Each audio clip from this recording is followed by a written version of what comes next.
Jo crec que en la farmàcia del futur el client estarà molt informat i que després el que farà serà buscar un lloc on trobi un bon professional que utilitzi els seus coneixements per donar-li el consell més personalitzat. Llavors, per això és important que Ecocèutics apostem per la formació i així ho està fent i penso que en aquest sentit està molt encertat. La farmàcia del futur, jo crec que serà aplicar moltes noves tecnologies, especialitzar-se molt en serveis, diferenciar-se amb el que sigui, però diferenciar-se. La farmàcia del futur la veig una evolució de l'actual.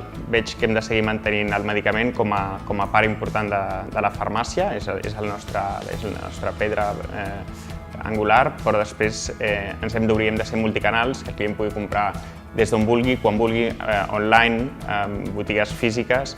Hem de ser capaços d'oferir també serveis, experiències al moment de la compra, i això no es pot aconseguir si no és dins d'un grup i sota un paraigües d'una marca comercial. Dubto que puguis seguir portant un projecte de forma individual.